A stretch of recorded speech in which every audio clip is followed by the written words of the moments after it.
Kisah Abu Nawas dihukum gantung. Cita-cita atau obsesi menghukum Abu Nawas sebenarnya masih bergolak, namun Baginda merasa kehabisan akal untuk menjebak Abu Nawas. Seorang penasihat kerajaan kepercayaan Baginda Raja menyarankan agar Baginda memanggil seorang ilmuwan ulama yang berilmu tinggi untuk menandingi Abu Nawas. Pasti masih ada peluang untuk mencari kelemahan Abu Nawas menjebak pencuri harus dengan pencuri, dan ulama dengan ulama. Baginda menerima usul yang cemerlang itu dengan hati bulat. Setelah ulama yang berilmu tinggi berhasil ditemukan, Baginda Raja menanyakan cara terbaik menjerat Abu Nawas. Ulama itu memberitahu cara-cara yang paling jitu kepada Baginda Raja. Baginda Raja manggut-manggut setuju. Wajah Baginda tidak lagi mung. Apalagi ulama itu menegaskan bahwa ramalan Abu Nawas tentang takdir kematian Baginda Raja sama sekali tidak mempunyai dasar yang kuat. Tiada seorang pun manusia yang tahu kapan dan di bumi mana ia akan mati, apalagi tentang ajal orang lain. Ulama andalan Baginda Raja mulai mengadakan persiapan seperlunya untuk memberikan pukulan fatal bagi Abu Nawas.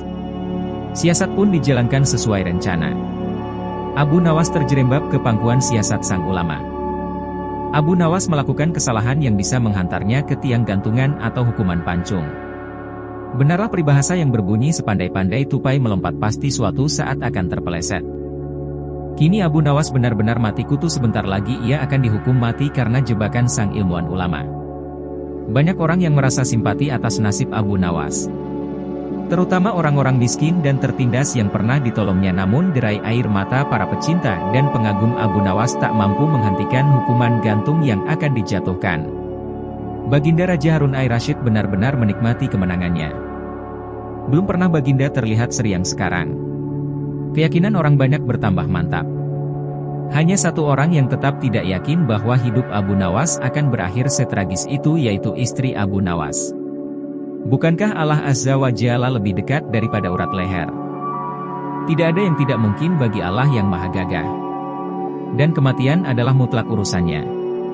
Semakin dekat hukuman mati bagi Abu Nawas, orang banyak semakin resah. Tetapi bagi Abu Nawas malah sebaliknya. Semakin dekat hukuman bagi dirinya, semakin tenang hatinya, bahkan Abu Nawas nampak setenang air danau di pagi hari. Baginda Raja tahu bahwa ketenangan yang ditampilkan Abu Nawas hanyalah merupakan bagian dari tipu dayanya, tetapi Baginda Raja telah bersumpah pada diri sendiri bahwa beliau tidak akan terkecoh untuk kedua kalinya. Sebabnya Abu Nawas juga yakin, selama nyawa masih melekat maka harapan akan terus menyertainya. Tuhan tidak mungkin menciptakan alam semesta ini tanpa ditaburi harapan-harapan yang menjanjikan, bahkan dalam keadaan yang bagaimanapun gentingnya. Keyakinan seperti inilah yang tidak dimiliki oleh Baginda Raja dan ulama itu. Seketika suasana menjadi hening, sewaktu Baginda Raja memberi sambutan singkat tentang akan dilaksanakan hukuman mati atas diri terpidana mati Abu Nawas. Kemudian tanpa memperpanjang waktu lagi Baginda Raja menanyakan permintaan terakhir Abu Nawas, dan pertanyaan inilah yang paling dinanti-nantikan Abu Nawas. "Adakah permintaan yang terakhir?" tanya sang Baginda. "Ada paduka yang mulia," jawab Abu Nawas singkat. "Sebutkan," kata Baginda. "Sudilah kiranya hamba diperkenankan memilih hukuman mati yang hamba anggap cocok, wahai Baginda yang mulia," pinta Abu Nawas. "Baiklah," kata Baginda menyetujui permintaan Abu Nawas.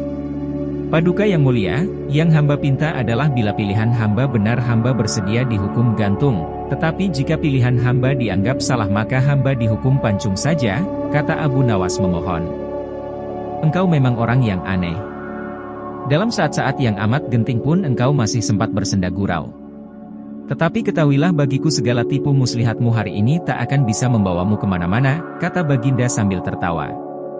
"Hamba tidak bersenda gurau paduka yang mulia," kata Abu Nawas bersungguh-sungguh. Baginda terpingkal-pingkal. Belum selesai Baginda Raja tertawa-tawa, Abu Nawas berteriak dengan nyaring. "Hamba minta dihukum gantung," teriak Abu Nawas. Semua yang hadir kaget. Orang banyak belum mengerti mengapa Abu Nawas membuat keputusan begitu. Tetapi kecerdasan otak Baginda Raja menangkap sesuatu yang lain. Sehingga tawa Baginda yang semula berderai-derai mendadak terhenti. Kening Baginda berkenyit mendengar ucapan Abu Nawas. Baginda Raja tidak berani menarik kata-katanya karena disaksikan oleh ribuan rakyatnya. Beliau sudah terlanjur mengabulkan Abu Nawas menentukan hukuman mati yang paling cocok untuk dirinya. Kini kesempatan Abu Nawas membela diri. Baginda yang mulia, hamba tadi mengatakan bahwa hamba akan dihukum gantung. Kalau pilihan hamba benar maka hamba dihukum gantung. Tetapi di manakah letak kesalahan pilihan hamba sehingga hamba harus dihukum pancung? Padahal hamba telah memilih hukuman gantung?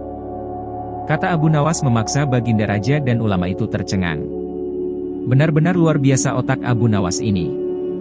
Rasanya tidak ada lagi manusia pintar selain Abu Nawas di negeri Baghdad ini. Abu Nawas, aku mengampunimu, tapi sekarang jawablah pertanyaanku ini. Berapa banyakkah bintang di langit? Oh, gampang sekali tuanku, kata Abu Nawas. Iya, tapi berapa 100 juta 100 miliar? Tanya Baginda. Bukan tuanku, cuma sebanyak pasir di pantai, jawab Abu Nawas. Kau ini bagaimana bisa orang menghitung pasir di pantai? Tanya Baginda Raja heran. Bagaimana pula orang bisa menghitung bintang di langit? Tanya Abu Nawas. Hahaha. Kau memang cerdik. Kau adalah pelipur laraku. Abu Nawas, mulai sekarang jangan segan-segan, sering-seringlah datang ke istanaku. Aku ingin selalu mendengar lelucon ilmu yang baru, perintah Baginda Raja. Siap Baginda, kata Abu Nawas. Lalu Baginda memerintahkan bendahara kerajaan memberikan sekantong uang kepada manusia terlucu di negerinya itu.